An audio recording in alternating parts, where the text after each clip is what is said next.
Donc, bon matin tout le monde. Bienvenue encore une fois à cette capsule biblique. Un petit résumé sur la semaine passée. On se demandait, comment Dieu peut-il avoir décrété le mal sans qu'il en soit auteur du mal, tout en tenant l'homme responsable de ses actions. Et que ça fait pas mal de choses. Et qu'on a vu la semaine passée, entre autres, l'histoire de Joseph, vendu par ses frères, la méchanceté de ses frères, comment Dieu a tout utilisé ce mal pour sa gloire et comment l'homme demeure responsable. Donc Dieu a décrété le mal sans être l'auteur du mal et surtout, il ne déresponsabilise pas les actions de l'homme. Quoique l'homme est déchu, esclave du péché, il garde un libre arbitre. Et comment on fait pour voir qu'il a toujours un libre arbitre? C'est qu'il exerce toujours une volonté qui est la sienne. Et Dieu le tient toujours responsable de sa volonté qui est la sienne. Alors, ce n'est pas parce qu'il n'a pas la capacité de revenir à Dieu qu'il n'a pas de libre arbitre. Il en a un. De toute façon, il l'exerce en ne voulant pas revenir à Dieu. Et Dieu le tient responsable. Gardez toujours en mémoire l'histoire de Judas qui est plus flagrante, que Dieu tient responsable de ses actions. Fait qu'on avait vu ça la semaine passée, et c'est sûr que ça dépasse un petit peu notre entendement. Raisonnablement, c'est difficile pour nous de voir que Dieu a tout décrété, incluant le mal. C'est un petit peu tannant. Fait que ce matin, je vais poursuivre encore là-dessus. Ça va être moins nouveau avec tout ce qu'on a vu, mais on va clôturer au moins cette portion-là de Dieu avec le décret. Parce qu'on n'est pas les seuls croyants à se poser la question, quand on étudie les décrets universels ou le décret de Dieu, à se poser des questions, à dire « pas facile », ou à chercher des solutions qui raisonnablement vont apaiser notre conscience. Parce que, comme je vous dis, c'est une doctrine qui dépasse un petit peu notre entendement. On est limité dans notre compréhension de voir comment Dieu agit. Et c'est voulu de Dieu de toute façon.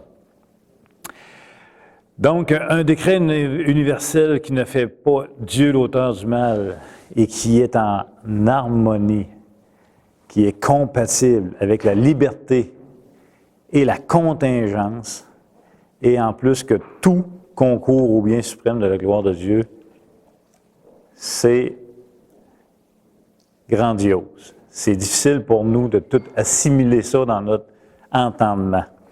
Cette doctrine-là dépasse notre capacité de tout comprendre.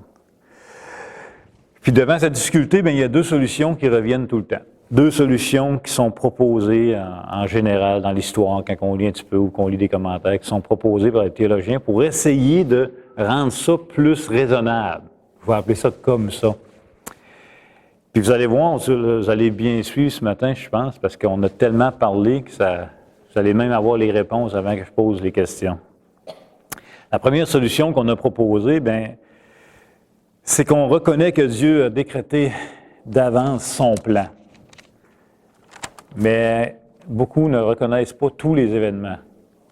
Alors, pour solutionner, on a souvent proposé que Dieu a décrété, mais un décret partiel, en justifiant que Dieu inclut seulement le bien. Donc Dieu a voulu faire arriver le bien dans l'histoire, il l'a décrété dans son histoire. On a vu beaucoup des dernières rencontres que ça faisait peut-être pas de sens. Entre autres, on a des versets sur les cheveux, on a des versets sur un moineau qui ne tombe pas au sol, qui ne meurt pas.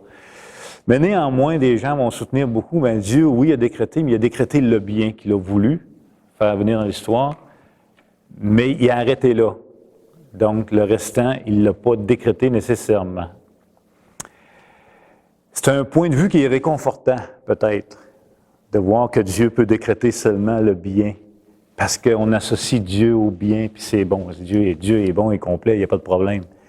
Ça peut être réconfortant, mais quelle est la faiblesse, quel problème qu'on peut y voir à ce point de vue-là? Est-ce que Dieu peut décréter une chose qui serait incertaine? Je vais vous répondre par une question. Quel est le problème de ce point de vue-là? Je vous réponds par une question. Est-ce que Dieu peut décréter une chose qui serait incertaine? Ça semble peu probable. Ça semble vraiment peu probable. Alors, si on lit, par exemple, 1 Pierre, chapitre 1, on va lire les versets 18 à 20. C'est presque la dernière fois que je vous parle des décrets, là, promis. À un moment donné, on va passer à d'autres choses. Il m'en reste encore au moins un, je pense, dans ma tête. 1 Pierre, chapitre 1, les versets 18 à 20. 1 Pierre, chapitre 1, les versets 18 à 20. Donc, on va lire ceci. Vous savez que ce n'est pas par des choses périssables, par de l'argent ou de l'or, que vous avez été rachetés de la vaine manière de vivre que vous aviez hérité de vos pères, mais par le sang précieux de Christ, comme d'un agneau sans défaut et sans tache, prédestiné avant la fondation du monde, il fut manifesté à la fin des temps à cause de vous. Prédestiné avant la fondation du monde. On est tous d'accord que Jésus, Dieu lui-même, finalement, sa mort a été décrétée d'avance. Ça, on n'a pas de problème. Tous les croyants s'entendent là-dessus. La mort de Jésus-Christ a été décrétée d'avance, avant même la fondation du monde. Puis ça, on n'a pas de misère avec ça, parce que de toute façon, c'est bien le fun. c'est positif, parce qu'on est tous d'accord que le fait que Dieu ait décrété la mort de son Fils, c'est pour nous racheter. Fait que on n'a vraiment pas de misère à adhérer à ce point de vue-là. Puis je suis d'accord avec vous autres. Donc, Dieu a déterminé d'avance que Jésus-Christ serait l'agneau de Dieu sans défaut et sans tache qui verserait son sang précieux. Comment Dieu peut-il décréter une chose qui est immuable,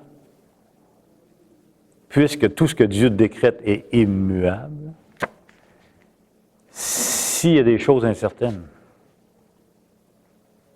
Comment Dieu peut-il décréter d'avance la mort de son Fils pour le rachat de nos péchés si la chute est incertaine? Pensez-y 2 minutes. Ça fait plein de bon sens. Donc, le point de vue qui dit que oui, Dieu a décrété le bien dans l'histoire de l'humanité, mais non le mal, ça veut aussi dire que ce que Dieu a décrété est dépendant de ce que l'homme va faire. Fait que si Dieu, avant la fondation du monde, a décrété la mort de son Fils, et si on y a attendu de voir ce que Adam ferait dans le Jardin d'Éden pour savoir si son décret fait du sens ou pas, on a un petit problème. Donc, comment Jésus pouvait-il être destiné à être crucifié sans que des méchants aussi se soient ligués pour faire ce que la main et le conseil de Dieu avaient arrêté d'avance? Un peu ce qu'on a vu aussi la semaine passée. On peut relire les versets, Actes 4, 27 à 28. Quand on lit ces versets-là de Actes 4, verset 28, on voit une parfaite indépendance entre la main de Dieu et la volonté de l'homme. C'est une parfaite indépendance. C'est une harmonie. Tout va bien. En effet, contre ton saint serviteur Jésus que tu as oint, Hérode et Ponce Pilate se sont ligués dans cette ville avec les nations et avec les peuples d'Israël pour faire tout ce que ta main et ton conseil avaient arrêté d'avance. Encore une fois, si Dieu avait simplement, c'est pas un bon mot, mais si Dieu avait décrété seulement le bien qu'il voulait voir arriver dans l'histoire, et ne pas avoir tout décrété, bien, ce qu'il a décrété devient dépendant de ce qui se passe. Et ça ne fait pas beaucoup de sens. Alors, ou bien on voit la mort de Jésus qui est incertaine parce qu'elle dépend du mal que les hommes peuvent accomplir, ou pas, afin que le décret de Dieu s'accomplisse ou pas. Ce qui est plus difficile à voir dans les Écritures. Ce qu'on voit dans les Écritures, c'est que non seulement il a décrété la mort de son Fils qui verserait son sang, mais il a aussi tout décrété les événements qui amèneraient la mort de son Fils, incluant le libre arbitre de l'homme qui exerce toujours sa propre volonté et dont il demeure responsable. Donc, on reconnaît qu'il y a entre une compatibilité, une parfaite harmonie entre le décret de Dieu et les actions libres des hommes.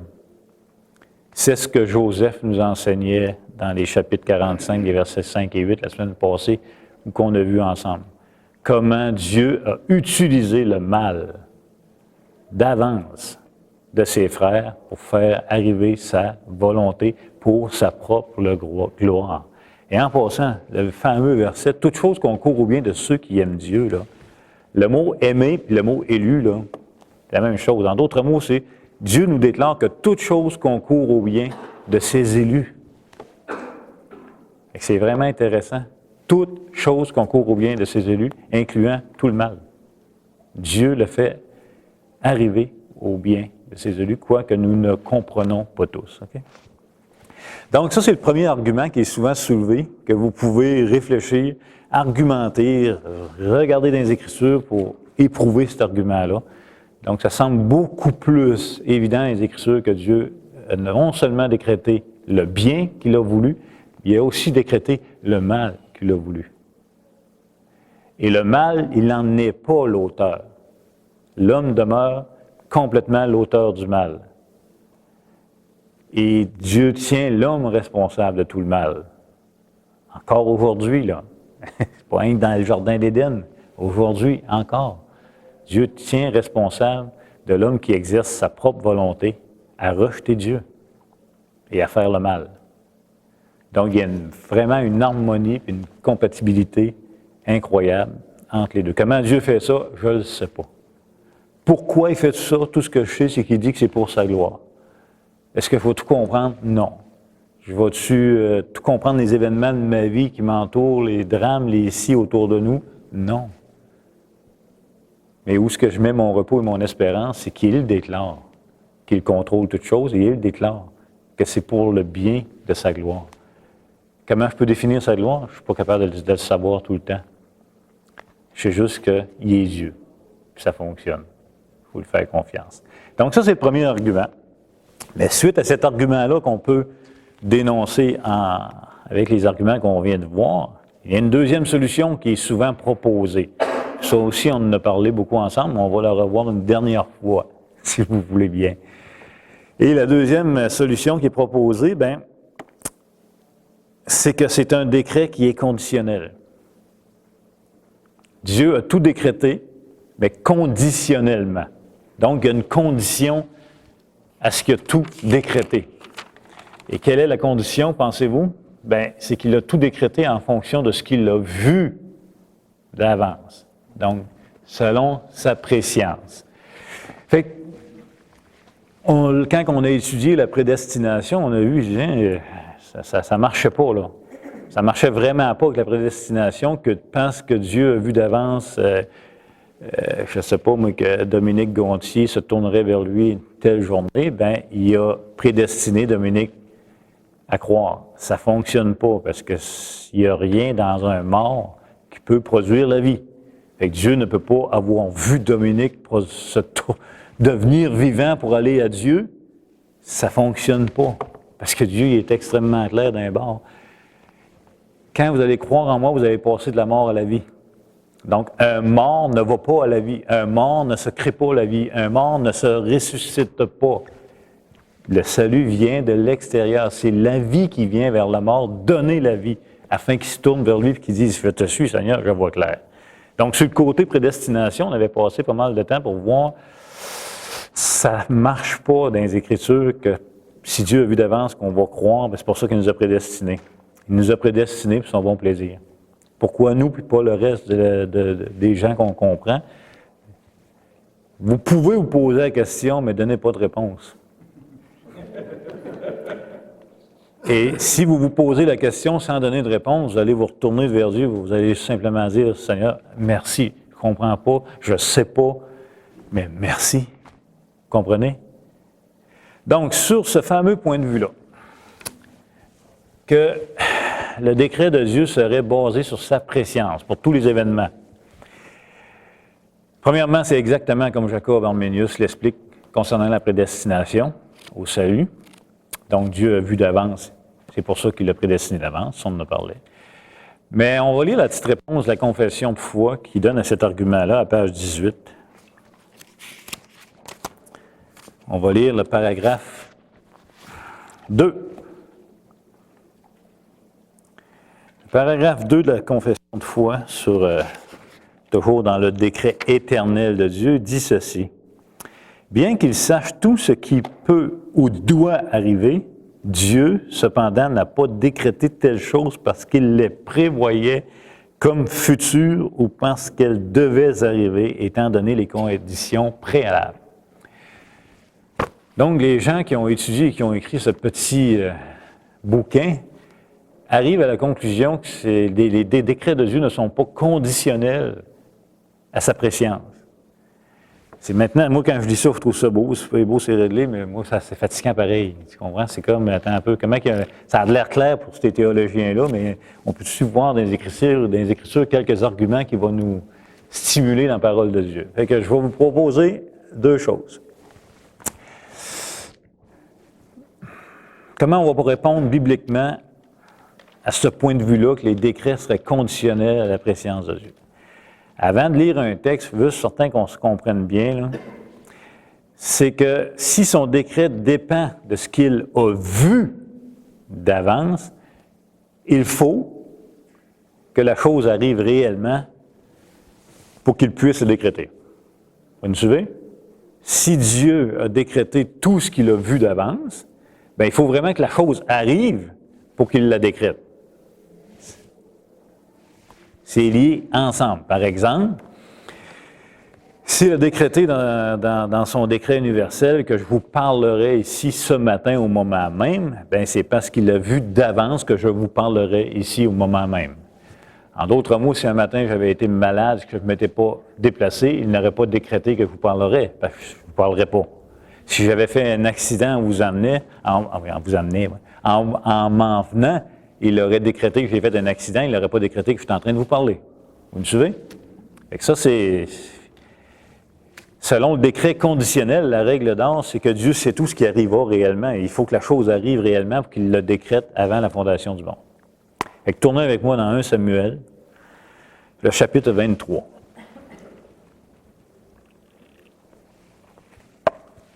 « 1 Samuel, le chapitre 23, les versets 7 à 13, on va en faire la lecture. On va au moins constater quelque chose.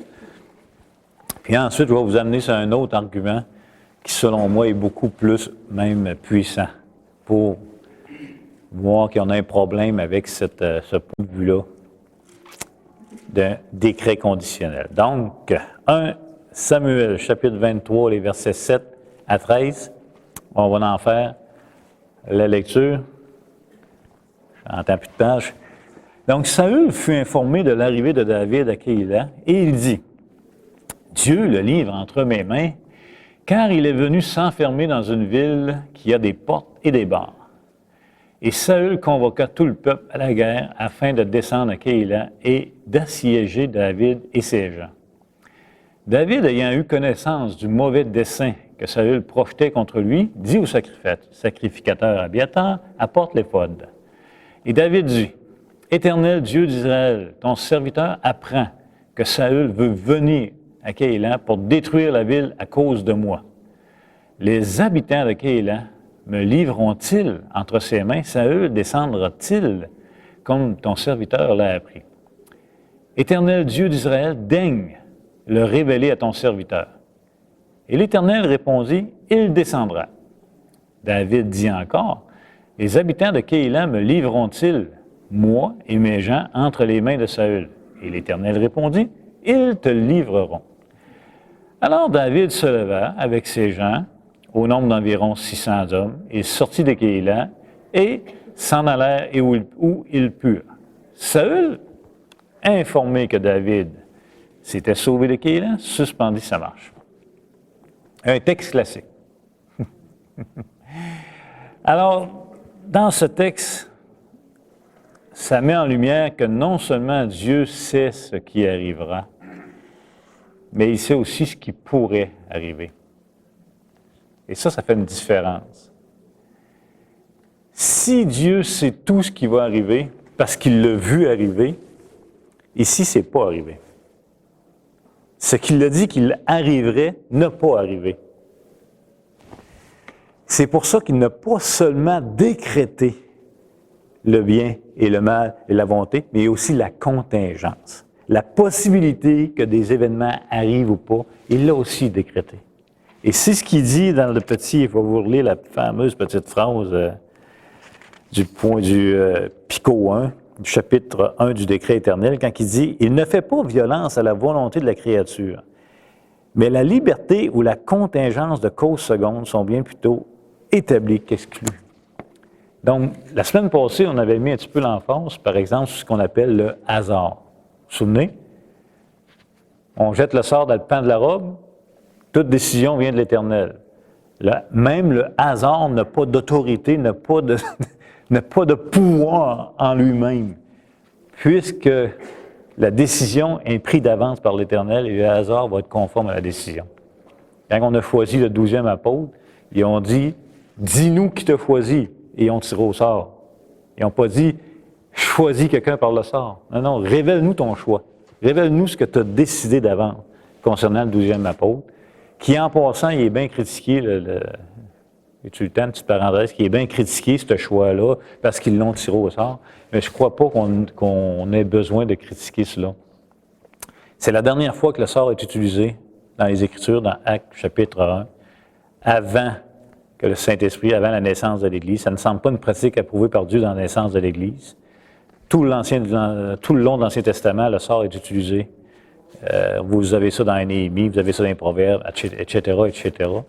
Et l'argument, il dit souvent, ouais, mais Matthias n'est plus, on n'entend plus jamais parler de Matthias dans le Nouveau Testament. Oui, mais dans les 12 apôtres, il y en a que vous n'entendez plus parler non plus, dans les 11 autres, tu comprends? Fait que j'ai pas de problème avec ce qui est arrivé. J'ai vraiment pas de problème. Le reste du Nouveau Testament nous cite les gens qui ont eu une influence, que Dieu veut qu'on sache, etc. Puis ça nous amène l'apôtre Paul, etc. Mais il y a d'autres apôtres qu'on n'entend pas parler non plus. Fait que la semaine passée, on avait vu un petit peu le hasard. Aujourd'hui, avec ce texte-là, on voit aussi que la contingence est décrétée de Dieu. Non seulement il sait ce qui va arriver d'avance parce qu'il l'a décidé d'avance, mais il sait aussi ce qui pourrait arriver. Et c'est ce que le texte nous démontre ici. Fait que je sais que c'est immense, mais c'est vraiment comme ça. Alors, un autre... En passant, si Dieu avait décrété, seulement ce qu'il a vu d'avance, comment pourrait-il savoir ce qui pourrait arriver? Donc, ça, c'est le point ici. Ça, je viens d'en parler. C'est sûr qu'il avait même décrété que David le consulterait, puis qu'il saurait le point de vue de Dieu, puis que David changerait son plan de match selon ce que vous me suivez. On ne surprendra pas Dieu. Il a décrété que son décret serait en parfaite harmonie avec la liberté de l'homme et la contingence, sans d'irresponsabiliser l'homme. L'autre argument qui est vraiment intéressant. Les Écritures soulèvent que Dieu est immuable. Okay? Quand on parle d'immuabilité, c'est un mot très fort. Ce n'est pas juste que c'est difficile à changer, là. Immuable, c'est fort. C'est qu'il n'y a aucun changement en Dieu. Il est ce qu'il est depuis toute éternité. Il ne peut être autre chose de ce qu'il est. Dieu ne dépend de rien. C'est peut-être la chose la plus difficile à assimiler pour nous, parce que nous ne faisons que dépendre. Nous, on dépend de tout. Tout ce que Dieu a créé est dépendant. Dépendant et temporel et fini. Alors, vous êtes tous ici dépendants de plein de choses, d'absolument plein de choses. Vous êtes dépendants de la situation de la vie, de l'air qui vous entoure pour que vous respirez, de votre cœur qui bat. Vous êtes dépendants de manger, vous êtes dépendants de l'aide des autres. On est dépendants. Nous sommes des créatures qui vivent en dépendance. Dieu n'est pas dépendant de rien. C'est l'inverse. C'est totalement l'inverse de nous. C'est même dur C'est pour ça qu'on a tant de misère à dire, ouais, mais il y avait bien une raison pourquoi il nous a créés. Cherchez une raison si vous voulez, mais pensez pas qu'il y avait besoin de nous créer. Il n'y a pas besoin. C'est Dieu. c'est Dieu. Donc, dans Jacques 1, 17, Jacques, chapitre 1, le verset 17, on peut lire ceci. Toute grâce excellente et tout don parfait descendent d'en haut, du Père des Lumières, chez lequel il n'y a ni changement, ni ombre de variation. Il n'est que lumière de toute façon. Il n'est que Dieu, il n'est que Saint. Et il est pleinement en lui-même tout. OK? Hébreux 6, on va lire Hébreux 6, 13, puis on va lire aussi les versets 17, 18. Et après, on va donner un commentaire. Hébreux chapitre 6, verset 13. Ensuite, on va lire les versets 17 et 18. Donc, Hébreux chapitre 6, 13. Lorsque Dieu fit la promesse à Abraham, ne pouvant jurer par un plus grand que lui, il jura par lui-même. C'est pourquoi, verset 17-18, c'est pourquoi Dieu voulant montrer avec plus d'évidence aux héritiers de la promesse l'immuabilité de sa résolution, intervint par un serment, afin que par deux choses immuables, dans lesquelles il est impossible que Dieu mente, nous trouvions un puissant encouragement, nous dont le seul refuge a été de saisir l'espérance qui nous était proposée. Ici, le principe est le suivant. En jurant par lui-même, il nous enseigne que rien n'est plus grand que lui. Comprends-tu? Il ne peut pas... Nous, on peut jurer par plus grand, si vous voulez. On peut se reposer par plus grand. Mais vous ne pouvez pas vous jurer par vous-même. Mais Dieu, il le fait pour démontrer qu'il n'y a rien qui est au-dessus de Dieu. Il est immuable. Il est tout en lui-même. Absolument tout ce qu'il sait comme connaissance, si vous voulez, ne dépend de absolument rien.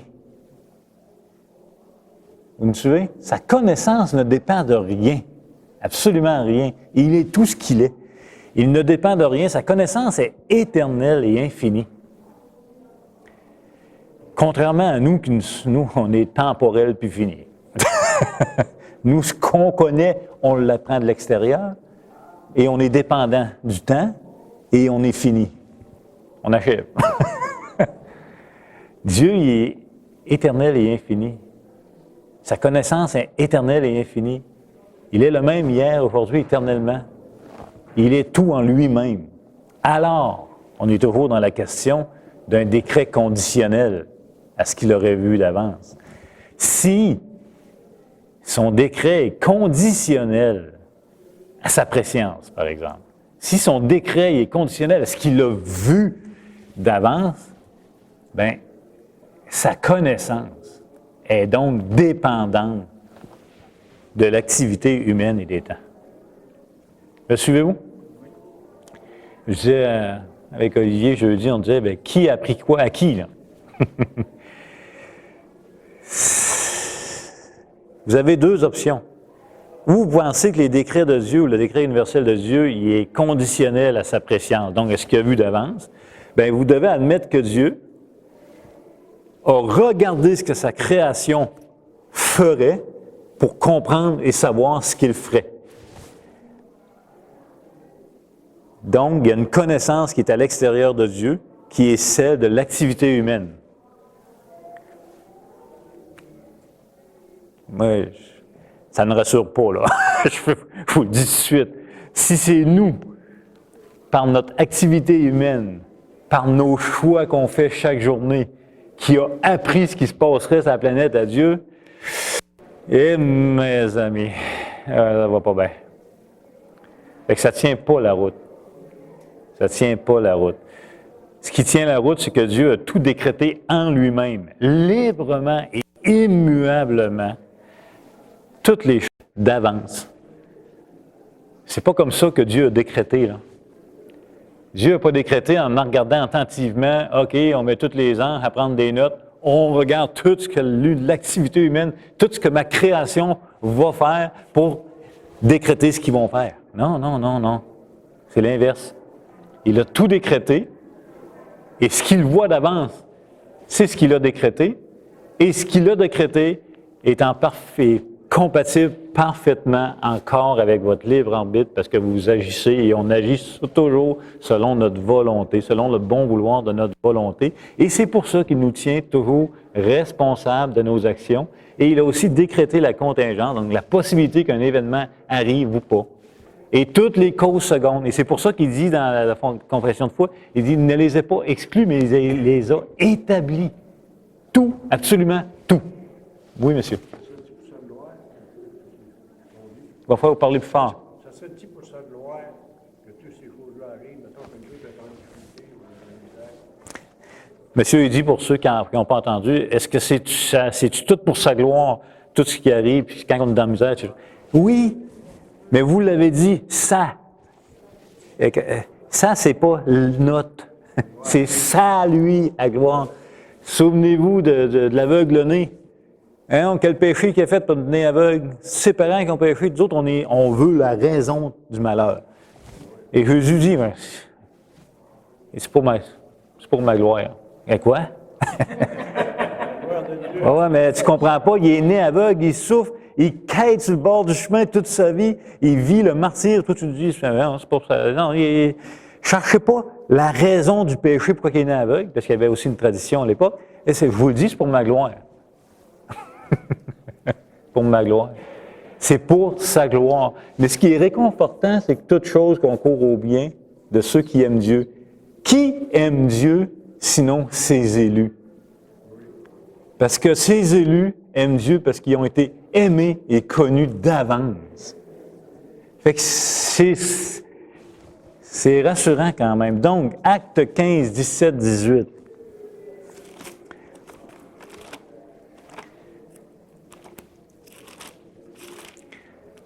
Actes 15, 17, 18. Je finis avec deux petits versets. Actes 15, 17, 18.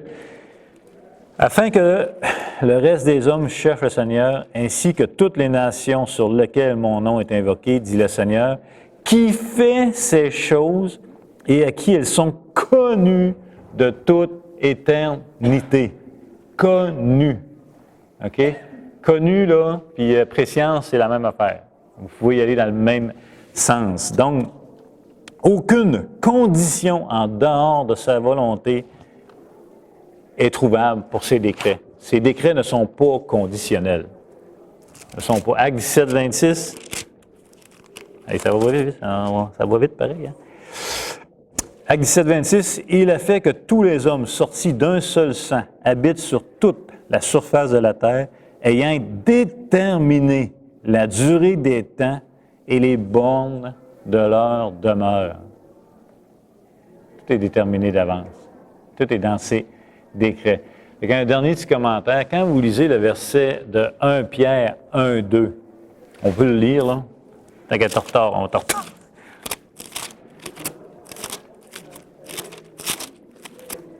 1 Pierre 1, 2 qui dit ceci.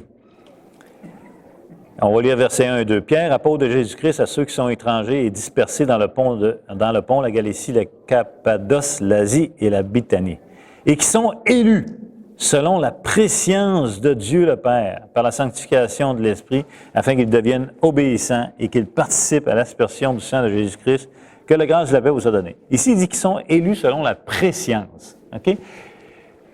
Faites attention dans le sens que ne limitez pas votre définition de préscience dans les Écritures à seulement ce que Dieu a vu d'avance.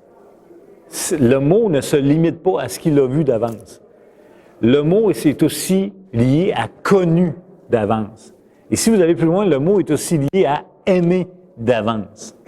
Et c'est pour ça que je vais vous les donner, là, ceux qui veulent les prendre en note, quelques versets, vous les lirez chez vous si vous voulez.